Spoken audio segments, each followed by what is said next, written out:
I absolutely love talking creativity and entrepreneurship, and today we're going to do just that with Kim McKernan. Kim is an international marketing leader, facilitator, and presenter. She left corporate America to follow a passion of creativity, and that has turned into Inspired Outcomes, her company where she helps business owners bring their vision to life with a true brand. I believe that whatever you are doing in life, you are representing and building a brand. As you listen to her story and expertise, be looking for your very own who, what, why, and how. I'm Carla Reeves, and this is Differently, the Life-preneur podcast. I'm a hyperachiever turned lifepreneur, and after a decade of coaching ambitious leaders, I'm convinced we are far closer than we realize to what we deeply desire, and it's a willingness to do differently that can change everything. This podcast is for the everyday leader ambitious for a rich, out-of-the-box life. This is your weekly nudge and reminder to take a risk to build a life that is uniquely bold, authentic, and in alignment with your deepest values. Hey, Kim, welcome to Differently. I'm so excited you're here. Hi, I'm so happy to be here. Thanks for the invitation. Yeah, so Kim and I met through ShiftCo, and Kim was actually leading the branding piece pathway that I was going through. And so I got to know you a little bit, Kim, through that, and we've talked since then, but I'm really excited today because I feel like not only are my listeners going to get to know you, but I'm going to get to know you even more. So I'm excited about that. I feel the same way. I love this idea of the conversation between two humans. Yes. So let's start by why don't you paint a picture kind of who you are and what you're up to in this stage of life you're in, and so people can get a sense of you. Sure. So I spent most of my life in the corporate world. So I was a marketing executive, did a lot of international travel, and had a realization because I encountered a bad boss. Actually, I think a lot of people can relate to that. And what happens? You know, you're all in for a career. You give up a lot. You think, what do I do? And what I did is I went back for a second master's in creativity, and that opened up a whole world for me. And I learned so much. And I learned about a concept called appreciative inquiry. And I started to use it, and I saw tremendous results at my company. And I started to think, this could really be a business. So 3 years ago, I made up my mind. I was actually on a walk at Zion National Park with a yoga guru. And it came to me like, well, what am I waiting for? What's going to really be different a year from now? So I picked a date, and I left to start my own business 3 years ago. And so I'm really in this entrepreneurial phase of my life, and I am loving it. I would have missed so much if I didn't have this experience. I love that. I love the piece about like the bad boss and the realization, because how often are those, in quotes, like bad boss or whatever that friction or barrier we kind of bump up against in our life is really like that perfect catalyst for what we're supposed to do, right? Yes. Exactly. And, no regrets really, because it led on a great path. And I think I really would have missed something if I didn't have this period of entrepreneurship. It really tests you in a different way, Carla, don't you think? Oh my gosh.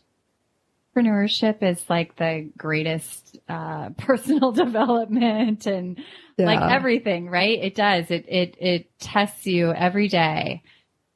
Your ability to kind of bounce back and show up. And yes, I feel ya. Yes. And it's great to be able to contrast that with, working in the corporate world for a while. And, I feel we were talking a little bit about this, a lot has to change in the world. And, I like to think that I'm helping a lot of startups who need to be that change in the world they need to be. I love that. I can't wait to hear more about that.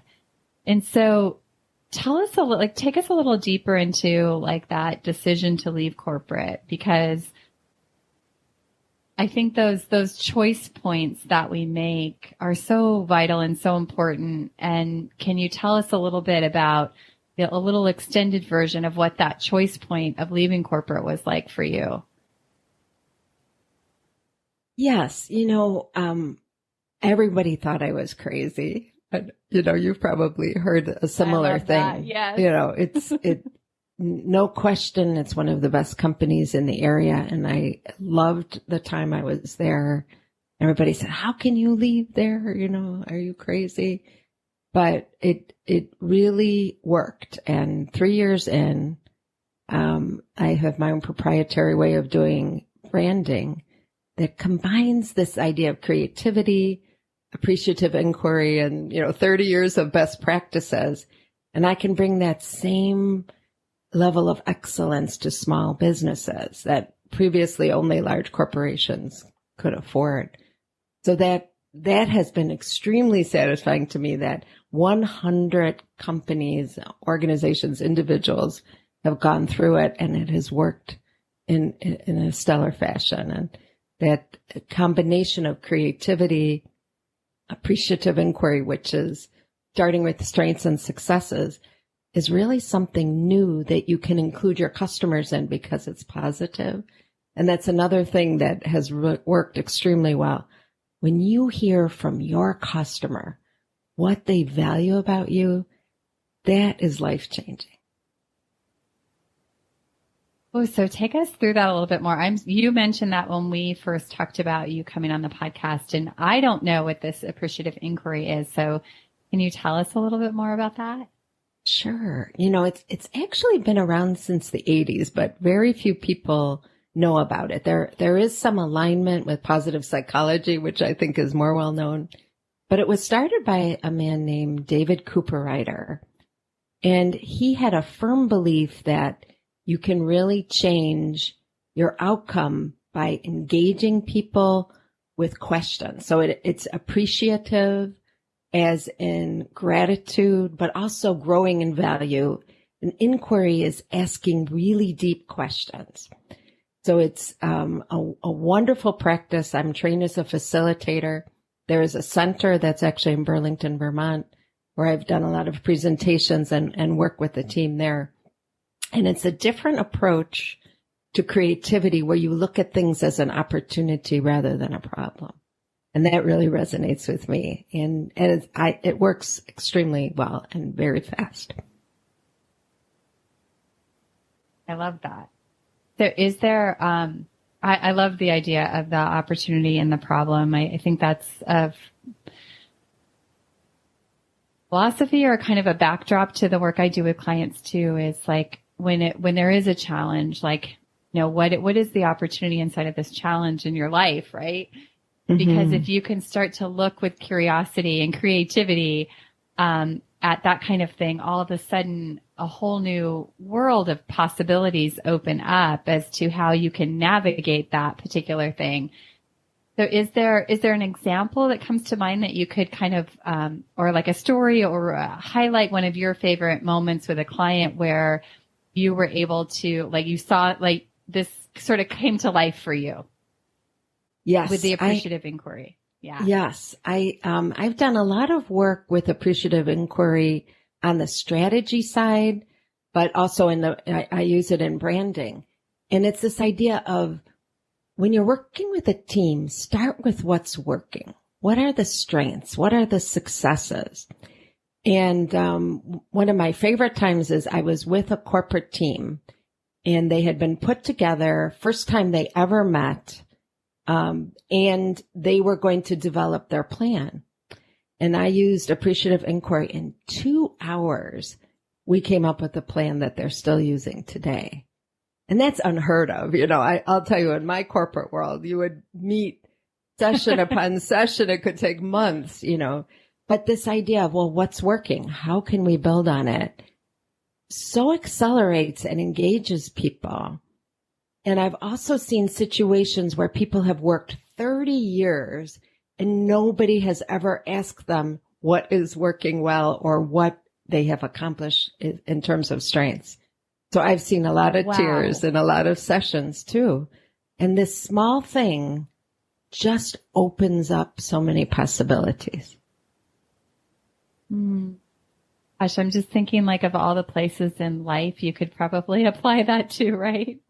Yeah, so true. And that's what I do with branding as well. So why spend all this time focusing on weaknesses and what's not working, but say, really, what is your strengths? What do your customers love about you? And that should be the foundation of your brand, right? And it works extremely well. I love that. So what, kind of in the same vein, like when do you come alive the most inside of this work you do with clients? I think I am really excited to see businesses thrive and to work with someone. And, it's funny. I have a logo, and, my logo is that there's 3 balls that are all mixed up, and they go through the logo and then they come out a straight line. And I know it's simplistic, but that happens so much with my clients that I'm really able to align them around this brand in the perception of their customers. And then they take off, just putting all those fundamentals in place so that it's authentic for them. And I've seen it over and over again. And it just makes me so happy that these people are getting the success they deserve. They're connecting with the clients they love, and they're happier in their work life, right? We work a lot of hours when you're an entrepreneur. It's how much fun is it to work with people who you love working with versus people you have to work with, right? So it changes a lot. Yeah, it changes a lot. I think you and I felt that there's a lot of synergy in the work I do and the work that you do with clients. And I didn't know that about your logo, but I've explained the work I do sometimes with people as they explore coach, like if they come into explore coaching and it's like their mind kind of feels like a ball of yarn all messed, and a tangled, right? And what we do is kind of straighten all of that out so that what they're thinking and what they're doing and the behaviors and patterns of their life start to line up with what it is they want to create in their life, right? So there's that alignment piece. And like you said, things when you're branding take off at that point. And it's the same thing in life. When we get those things in alignment, your life starts to feel better and things start to happen with more grace and ease. And so it doesn't surprise me that happens in branding too. Yes, because branding is really in the perception of your customer. And the more accurate that is to you and who you are in your heart, the easier it is. It's your customers know if it's not true and if it's inauthentic. And on the other side, they feel it when it is. And really they connect with you as a business. And probably that's more important today than ever, would you say? Yes, I definitely. That authenticity, yeah. Mm-hmm. And we were chatting a little bit about this in our preparation, and this idea that you can have a separate work and personal life is changing a lot. There's this sense that if you're true and authentic as a person, it's going to come out in the business as well. And I really, the individuals I work with are more and more realizing that they can be themselves and people love it. It's so much better than if you're behind a corporate sort of persona. So more and more that authenticity is really what's connecting people. I love that. Do you find in your new chapter of entrepreneurship that, I'm curious about how your work and life blend has changed or that's shifted your lifestyle? What has that looked like for you? It is completely different to me. And it's, this idea of I did not realize that in the corporate world, I was living in a smaller world. You'd see the same people all the time. You'd be in your cubicle, even though, you're working on some big topics and you have executive meetings and things.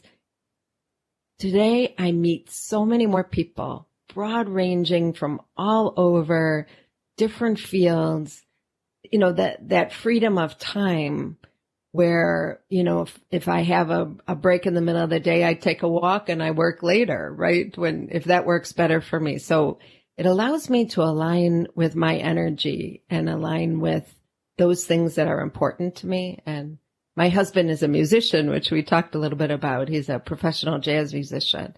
So now I can go with him on his gigs. We can take a weekend away.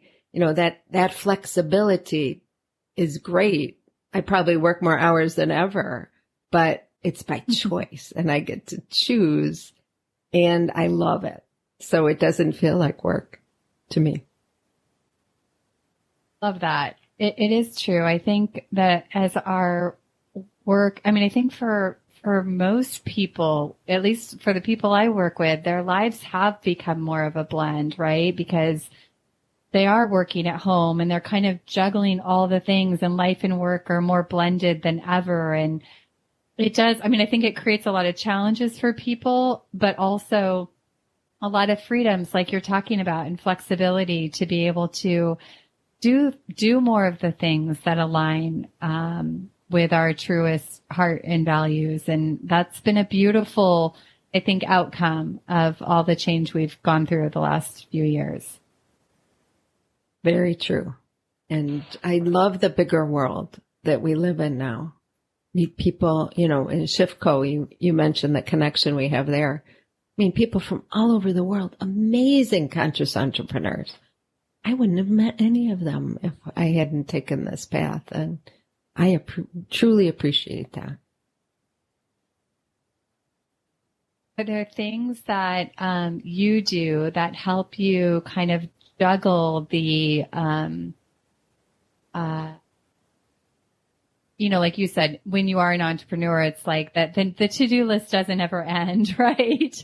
And so you really have to have sort of mechanisms in place to turn it off and let go and walk away and come back. And how do you find that you take care of yourself the best in that new world? Yeah, that's interesting. And again, I have to say Shiftco has been helpful for that as well.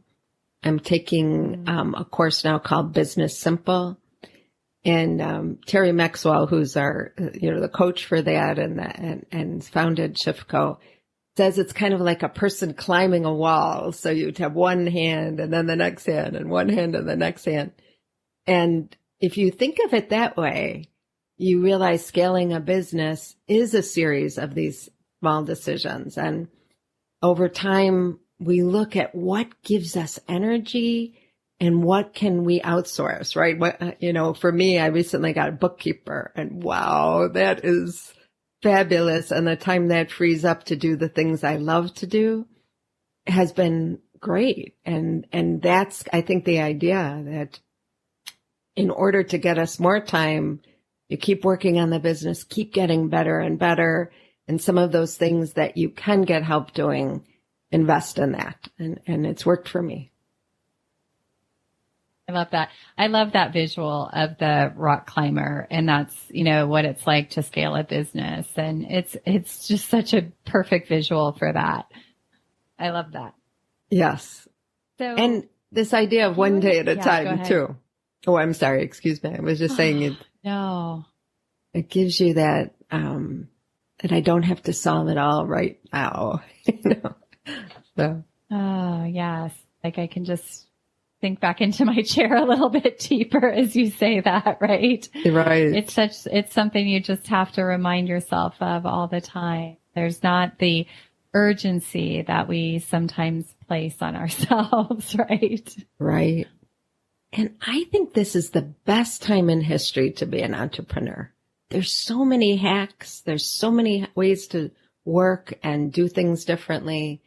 I work with a lot of collectives and collaboratives. So I've opted not to hire people. So I don't have that employee situation, but instead we work as equal owners that choose to work together.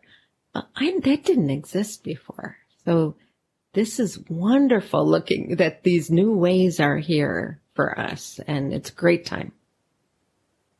That's so true. There's so much creativity and innovation and like never before. I completely agree with you.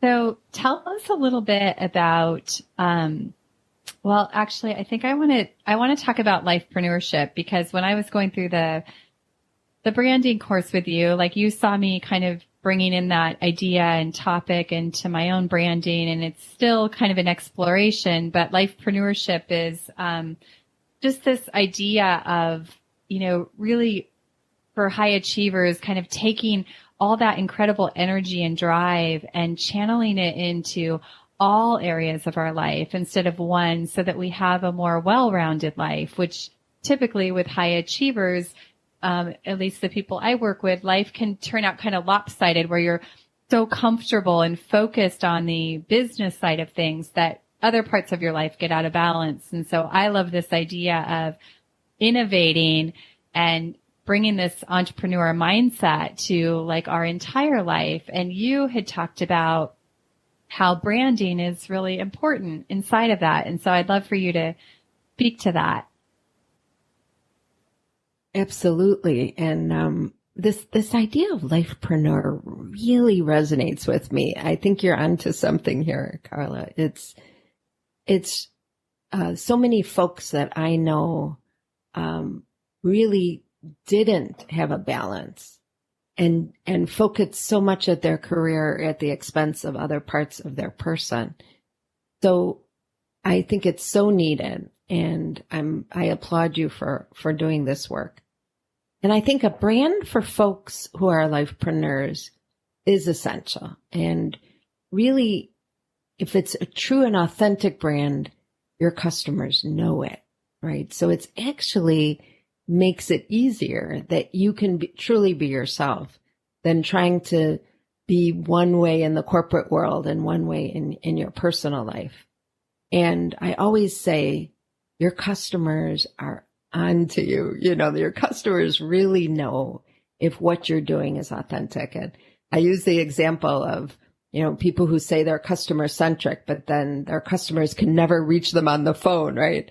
So if you truly say who you are and you do that internal work to manifest that to your customers, to the people you love, it's all merged. Your customers, I at my husband's gig last week, I had 5 customers there, right? Who just want to hear music, right? It's merging. It's not this separate line now that we used to have. Okay, you're in your cubicle and now you're out of your cubicle and it's the weekend, right? And how fun is that?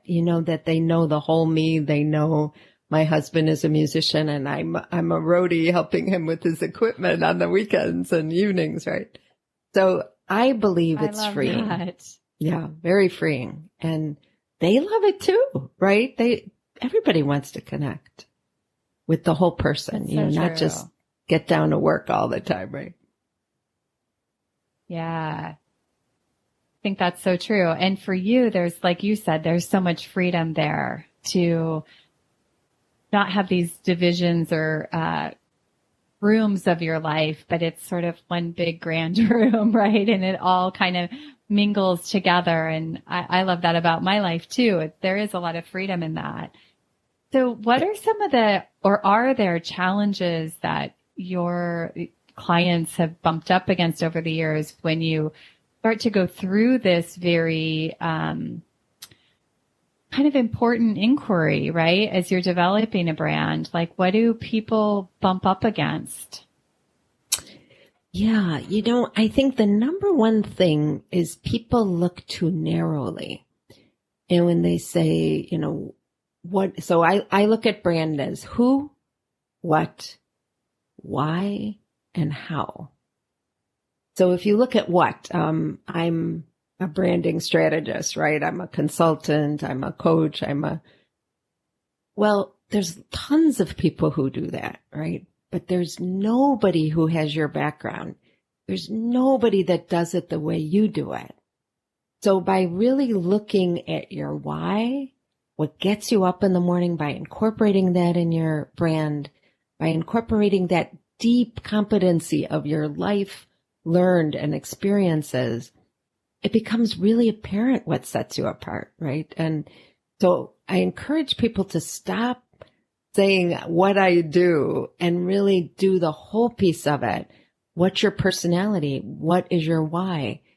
Go forward with that. And, we know from ShiftGo that purpose-driven businesses, this is an incredible boom time that people are not only looking to work with purpose-driven businesses, they will spend more to do it. And it's growing. So really leading with your why, whatever that is for you, makes a huge difference in a brand. And I help people find that in a way that really resonates with their customers. So beautiful. A question came to mind as you were saying that is that, this whole, what do you do? Yeah, for my entire entrepreneurial journey, just hated that question, when someone asks me what I do, it's almost like I just forget, my entire life and what I do. It's like I just freeze and I don't even know what to say. Yeah. And so with your approach, is there a different way we can think about that question or responding to that question? Yeah. So you always include your who, why, what, and how when you answer that question.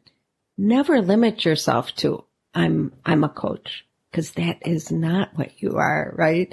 You are have this deep, beautiful background of working with life-preneurs, and you change lives. That's the story. And that is what I strive to do with brand and helping people with brand, is really, really lead with your why. That's what's going to connect.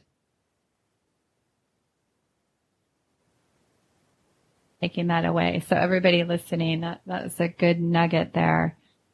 So good. Cause I think that's just a common feeling of not liking that question. And maybe the other question is, how can we ask that differently when we're wondering about somebody's work and somebody's why, right? Yeah. What gets you up in the morning, right? What do your customers value about you? So appreciative inquiry, ask a better question, right? Is really why do you do what you do? Yeah, absolutely. I love that. And I find entrepreneurs always have a why, right? Right, Carla? It's true. Oh, it's so true. And it usually runs pretty deep, right? Yeah. What is your why, Kim? I don't know that I know your why. So my why is really around making the world of work better by starting with strengths and successes, being more collaborative and creative at work. And that's what I do with my brand. That's what I do every day. I partner all kinds of people to meet the needs of clients. And I'm trying to really humanize and take marketing and branding to another level, where we really are more collaborative, creative, and make a difference in each other's lives. When did you first have the first inkling that you were this creative marketing person? I really think, again, getting my degree in creativity was the key, because we learn over 185 tools. And like you were saying with Lifepreneur, when you can integrate it effortlessly into your personal life and work life, and that's how I don't see any impediments, really. I see, so many opportunities, and that's begins to be how I look at the world. It's changed me a lot. To study it has Yeah. changed me personally. So that was the initial spark. I think the stories are so important. So walk us through what it looks like to start to work with you and like how you work with somebody. Just give us a sense of that. Sure. So normally I work with either people who are starting something new or want to refresh their brand. So it could be an individual. It could be a business. I've actually worked from zero revenue to $3 billion revenue companies. But the process always begins with discovery, asking those deep questions of what you value. Why did you start your business? What are your competencies?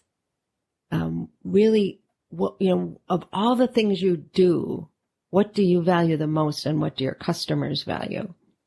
And I always encourage people to include customers in their sessions, like we talked about earlier.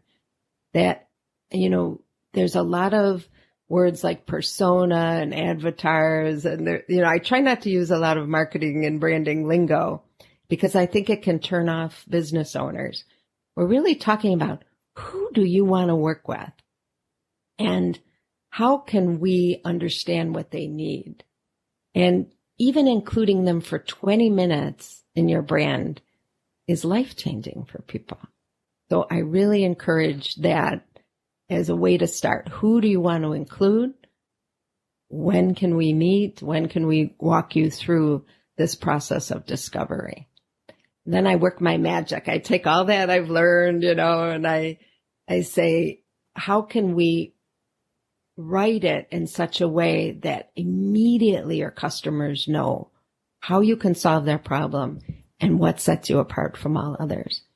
And the process works great. And my clients tell me it's really fun too. It's really a discovery session for them in so many ways. It sounds incredible. Is there anything unique or vital about the individuals that you work with? Like, are they certain types of business, or are they certain types of people that really thrive in your process? So that's a great question. It took me a while to really hone my target market. And again, this is something Shiftco helps with. But it's really around, I need to work directly with the business owner. If I can't work directly, it doesn't work. They have to be involved.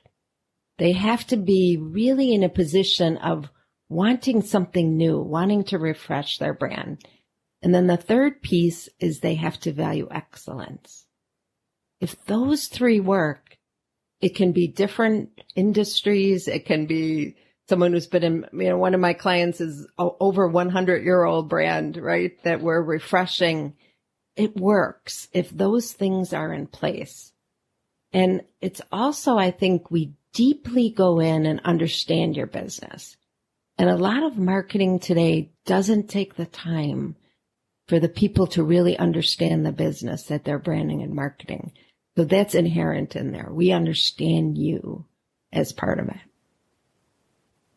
I think that's such an important piece, Kim. I know, like, anytime I'm hiring a service, like, that's one of the things I'm looking for is they're going to take the time to understand, like, the deeper stuff, the deeper why, the brand, the what's already happening over here, the goals of the business, all of that. I feel like is so, I won't work with anybody that's really not willing to do that part of it. Mm-hmm. Mm-hmm. And I love that part. Yes.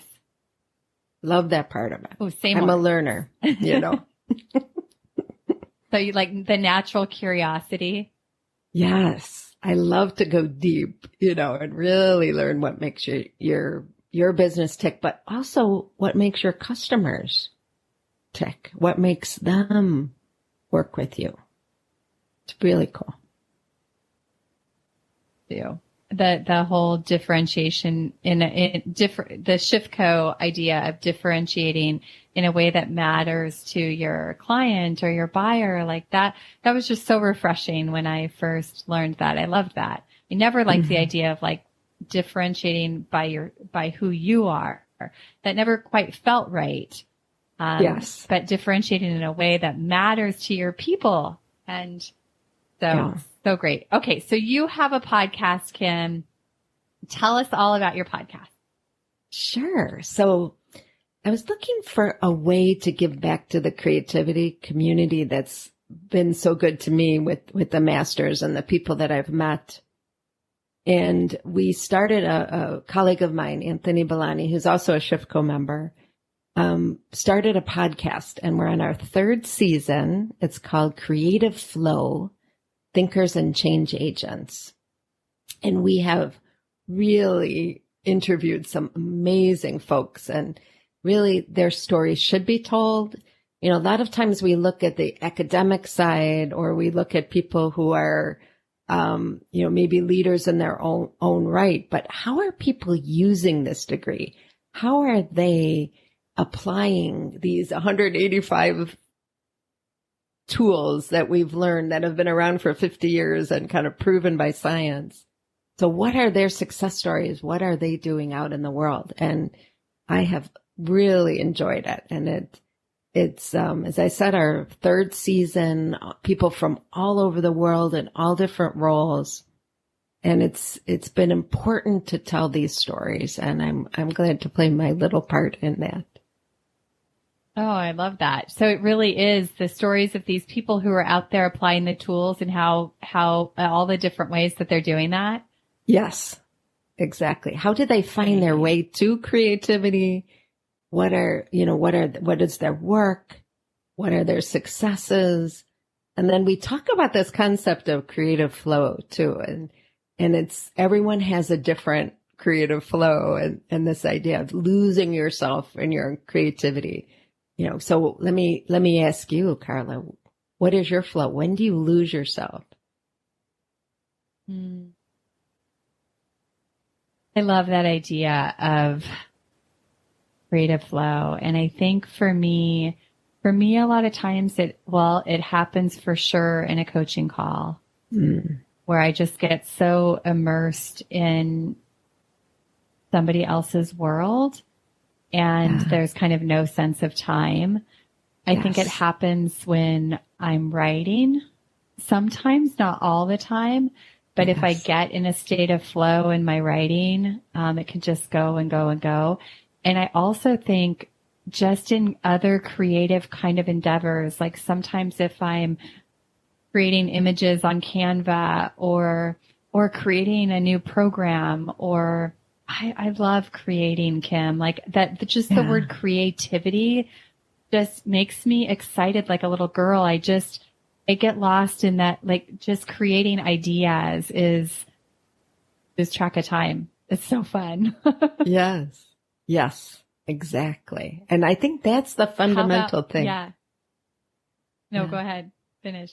No, I said that's, people sometimes say, oh, I don't know what creative flow is, but it's exactly what you said. It's when do you lose yourself, where you don't know what time it is because you're so in the moment, right? Yes. Yeah. So tell us what it is for you. So mine's kind of funny. Mine is gardening. I love to garden, and I'll go out there, and I don't know if it's 5 minutes or 5 hours. Somebody has to come and get me because I don't know. I just, work with the flowers. I pull a weed. I cut something here. I plant something there. But for me, I have creative flow in the garden. So good. So for people listening who maybe haven't found that thing, are there some things that we can do to discover that or find that? Yeah. There's some great books about creative flow and in a lot of different fields. Like I mentioned, my husband is a jazz musician. So really you can't improvise unless you have that flow. So many of us are experiencing and we don't even know that, right? So I would say, evaluate your life. Where are you truly in the moment where you lose track of time, where you feel like your most essential self? And then I would make the case you're experiencing flow. Love that. So even just paying more attention and being more aware of it, it's probably already there somewhere. Yes. Yes. Perfect. Okay. So in closing, where can people check out your podcast? Where can people find out about the incredible work you're doing and all the things? Oh, thank you so much. So my website is Inspired Outcomes Now. And the podcast is available there. It's on all the platforms. So it's on Apple, it's on Spotify, it's on Google, and it's called Creative Flow Thinkers and Change Agents. And I'm active on LinkedIn, try to share as much as I can there. And I actually do a gratitude journal on my Instagram post. So I enjoy that as well, really getting the pictures out there, and it forces me each day to think about what I'm grateful for that day. I love that approach, Kim. I love that. I'm going to have to check that out. I don't know. I've seen some of your posts, but I don't think I've seen your journal, your gratitude journal. I love that idea. Well, this was lovely. Thank you so much for the work that you do in the world. And for everybody listening, make sure you check out the podcast and all the things that Kim is doing. And just thanks so much for being here today and being willing to share your wisdom and your work with all of us. Thank you. I'm so happy to get to know you, Carla, and thank you for sharing this time and giving me the opportunity to get to know you and all your listeners. You're so welcome. So everybody, have a great rest of your day, and I'll see you next week.